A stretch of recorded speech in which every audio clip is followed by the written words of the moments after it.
You think being unbothered is some gift people are born with? It's not. No one pops out of the womb emotionally bulletproof. That kind of inner strength is forged, not gifted. It's built in silence, built in disappointment, built in moments where you were overlooked, disrespected, talked down to, and you wanted to snap. But instead of reacting, you chose something different. You chose control. You chose peace. That's where it begins. See, emotional immunity is just like physical immunity. You don't get stronger by hiding from discomfort. You get stronger by facing it and learning how not to flinch. Not because you don't feel it, but because you trained your mind to know that not everything deserves a response. Most people go through life reacting to every little slight like it's an emergency, like their whole self-worth depends on what someone else said or did. That's not strength, that's weakness wearing a loud mask. You build emotional muscle by taking responsibility for your emotions, not blaming others for triggering you. Nobody's coming to save you from your feelings. It's on you to regulate what you let inside your head. The moment you realize that your emotions are not facts and that feeling hurt doesn't mean you are hurt, that's when you start taking power back. You stop personalizing every disrespect. You stop living on edge, walking around with invisible wounds that anyone can poke and get a reaction from. Let me tell you something. The person who disrespects you doesn't hold power over you. It only feels like that when you give them permission. Every time you react with anger, you confirm their ability to control your peace. You validate them. You hand them your emotional passport and say, "Here, decide where I go today." But when you respond with composure, with calmness, with clarity, they lose their grip, and that's when you win. Training yourself not to react isn't about being passive, it's about choosing wisely. It's knowing that your time, your energy, and your attention are expensive, and not everyone deserves access to it. You have to learn to conserve your peace like it's the most valuable thing you own, because it is. When you keep giving it away for free, especially to people who thrive on chaos, you lose yourself piece by piece. So start practicing stillness. When someone disrespects you, breathe, count to 3. Ask yourself, does this deserve my peace? Does this deserve my growth? 9 times out of 10, it doesn't. And if it does, if it truly crosses the line, then you address it with composure. You don't let them pull you into the emotional gutter. Because being unbothered doesn't mean being numb. It means being aware enough to choose your response consciously, not react impulsively. And yeah, it's not easy at first. You're going to slip up. You're going to feel the fire rise in your chest, and your old self will want to clap back, get loud, defend your name. But the real you, the one you're building, knows that discipline is louder than drama. Maturity is louder than reaction, and that silence, when used with wisdom, is the loudest roar of them all. Because emotional immunity isn't about not feeling, it's about not folding. When someone disrespects you, the first thing you have to understand is this. It's not about you. It never was. It's about them, their insecurities, their upbringing, their emotional immaturity. Disrespect is never a measurement of your worth. It's a reflection of their internal chaos. Most people are walking mirrors of what they feel inside. When they lash out, when they insult, when they belittle, it's not strength, it's leakage. That's pain talking. That's fear trying to wear a tough face. You don't need to internalize every nasty word or low jab that comes your way. That's where we go wrong. We take everything personally. We think, why me? When the real question is, what's going on in them? You wouldn't walk past a broken speaker blasting static and think it was singing just for you, right? It's noise. And broken people often make the most noise. But if you don't know who you are, if you haven't grounded your identity in truth, in self-awareness, then you'll start believing that noise was made just for you. People project, constantly. You could be the kindest person in the room, but if someone sees you through their lens of pain, they'll treat you like a threat. If someone's drowning in jealousy, they'll twist your confidence into arrogance. If they're empty inside, they'll mock your fullness. That has nothing to do with you. Their perception doesn't change your value, it just exposes their lens. The real trap is reacting to their projection as if it's your truth. That's how they drag you down to their level. That's how you start living in reaction instead of direction, and that's what you have to avoid at all costs. When someone throws shade, you don't need to pick it up and carry it like it belongs to you. Leave it where it dropped. When you realize disrespect is a mirror, you start to take your power back. You stop flinching every time someone raises their voice. You stop defending yourself to people who never wanted to understand you in the first place. That's a losing battle. Some people don't want peace, they want control. They provoke not because they're right, but because your peace reminds them of everything they haven't built within themselves. Don't let their noise become your narrative. Here's the key. Start observing without absorbing. Not everything deserves entry into your spirit. You can see it, you can hear it, but you don't have to hold it, you don't have to respond to it. You don't have to shrink yourself trying to explain to people who already made up their minds about you. Let them stay confused, let them misjudge you. Because your job isn't to correct every broken perception. Your job is to walk in truth, regardless of the rumors. And that truth, it doesn't come from what others say, it comes from what you know. So build that inner knowing. Remind yourself who you are daily. Speak life into your own reflection before the world gets a chance to define you. The more solid you become inside, the less you'll care about temporary noise outside. You'll start to feel it, the shift, the moment someone throws shade and it just slides off. No sting, no rage, just clarity. Because once you realize that disrespect says more about them than it ever did about you, you stop reacting like it ever had the power to define you. We live in a world that's louder than ever. Everyone wants to talk, argue, prove a point, get the last word, but here's the truth most people miss. Silence is power, real power. In a world addicted to noise, silence is a weapon that only the strong can carry. Because silence isn't weakness, it's restraint, it's discipline, it's emotional maturity. It's the ability to say, I don't need to perform for anyone's approval. You want to know who really holds the room? It's not the loudest person. It's the calm one, the one who doesn't flinch when disrespected, the one who doesn't need to raise their voice to command respect. That's the energy you should be aiming for, because anyone can yell, anyone can snap, anyone can argue, but not everyone can sit in the fire and stay composed. That's rare. That's powerful. People try to pull you into their storm. They want your attention, your reaction, your energy. But when you learn to respond with silence, you throw them off. They don't know what to do with your calm. Your stillness confuses people who expect chaos. And in that confusion, you reclaim your control. See, when someone disrespects you and you stay quiet, not because you're scared, but because you're focused, they start to feel their own words echo back at them. Silence turns the mirror around.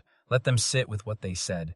Let them hear the emptiness in their own insult. You don't always have to fight back. Sometimes your growth speaks loud enough. And I get it. It's tempting to fire back, to prove your point, to show them they messed with the wrong one. But you have to ask yourself, what am I trying to win here? Because not every battle is worth the scars. Some battles are just distractions in disguise. You think you're standing up for yourself, but really, you're just being dragged into a low vibration you've already outgrown.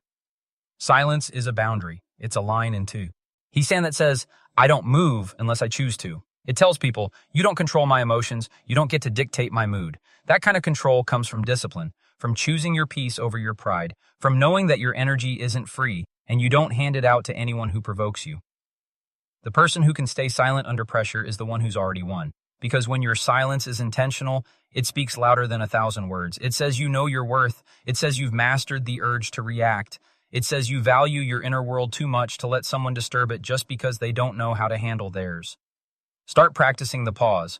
When someone disrespects you, before you react, ask yourself, is this worth stepping out of character for? Most of the time, the answer is no.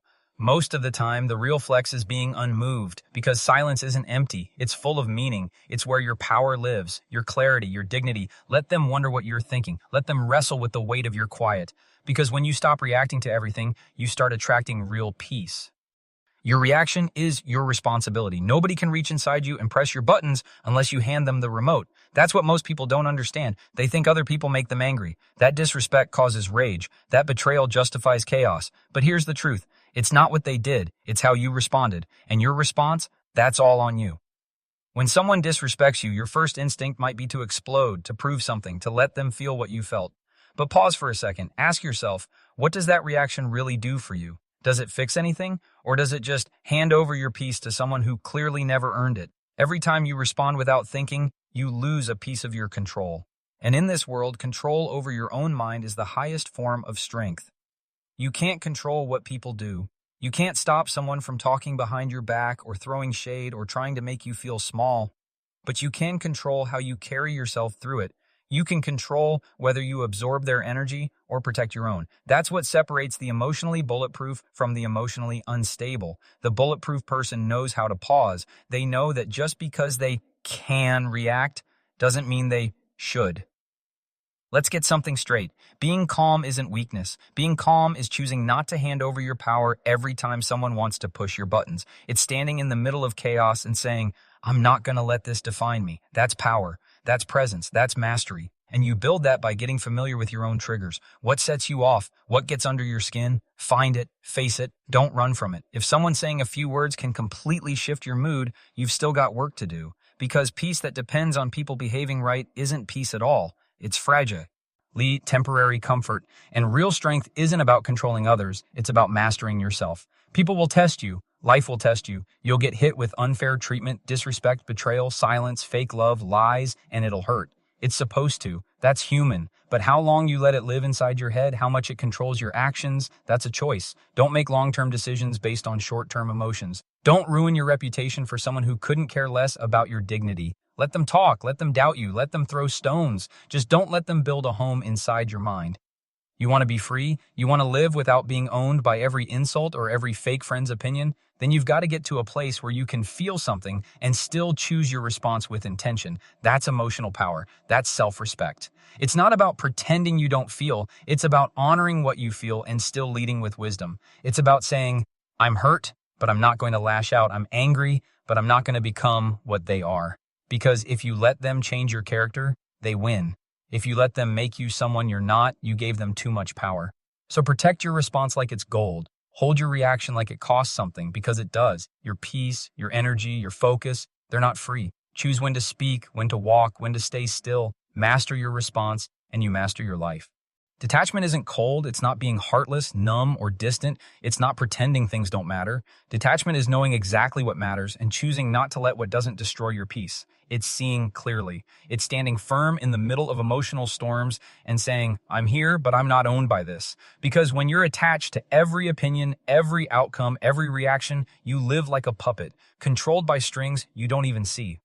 Some people confuse detachment with not caring. That's not what it is. You care, you feel, you understand, but you're no longer defined by what others say, think, or do. You no longer chase validation to feel whole. That's the shift. That's where the real freedom begins. When you stop needing people to agree with you, approve of you, like you, praise you, when you stop needing anything outside of you to feel okay inside, that's when you start to walk differently. You move with calm. You speak with confidence.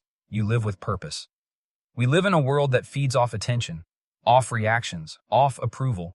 Social media trains us to seek likes, to fear being misunderstood, to perform for strangers.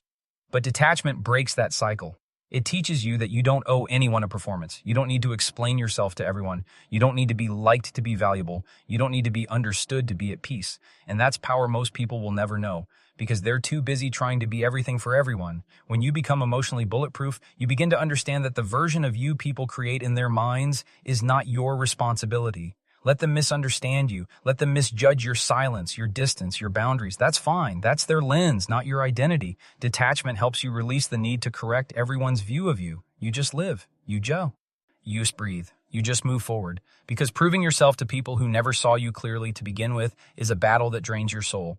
This kind of inner peace comes when you realize you're not here to fix people's perceptions. You're here to stay aligned with your purpose. You don't need to clap back at every insult. You don't need to explain every decision. You don't need to fight for a seat at tables you were never meant to sit at. Detachment says, I can walk away and still feel whole. I can be quiet and still feel seen. I can be alone and still feel enough.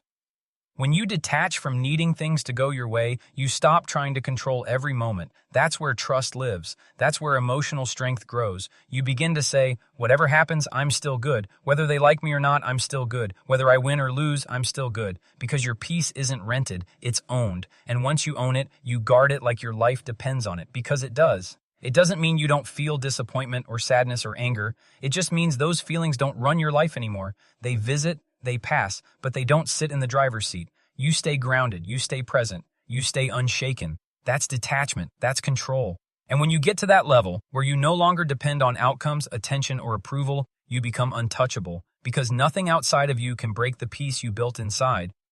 In this world, people will test you. They'll test your patience, your strength, your sense of self. And when they do, you're going to have to decide something. Are you going to let your emotions lead, or are you going to let your actions speak? Because the truth is, emotions can be loud. They demand attention. They want to burst out, to prove a point, to make others feel what you feel. But emotions aren't always wise. They're not always honest. They're just signals. They're just flashes. And if you let them run your life, you'll always be reacting, never building.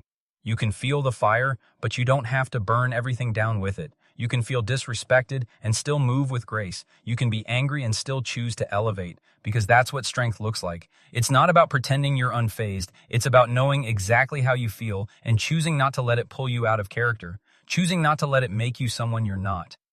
People expect reactions. They expect you to lose it. They expect you to clap back, to explode, to break your own standards just to match their energy. But when you hold your ground and let your actions do the talking, you flip the script. You silence the noise. You become the example. Because nothing hits harder than quiet growth. Nothing stings more than watching someone you tried to tear down keep rising without ever saying a word to you. And you don't rise by accident. You rise by discipline, by focusing on your goals more than your grudges, by protecting your time, your vision, your energy. That's how you win. Not through arguments, not through revenge, not by proving your worth to people who never deserve to see it, but by turning pain into progress, by turning disrespect into motivation, by turning silence into fuel. There's something powerful about choosing your higher self when you have every reason not to. When someone crosses the line and you could destroy them with words, but you don't. When you could throw hands, but instead you throw yourself into your growth. That's strength. That's wisdom. That's leadership. You don't just teach people how to treat you with what you say. You teach them with what you tolerate, what you respond to, and what you let go. So let your success be your response. Let your focus be your revenge. Let your peace be the proof that you're on a different level now. Because the loudest thing you can do in a world full of chaos is to stay calm and keep building. Every time you choose not to react emotionally, you sharpen your edge. You train your mind to lead. You become a person who's not moved by disrespect because you're too busy moving towards something bigger.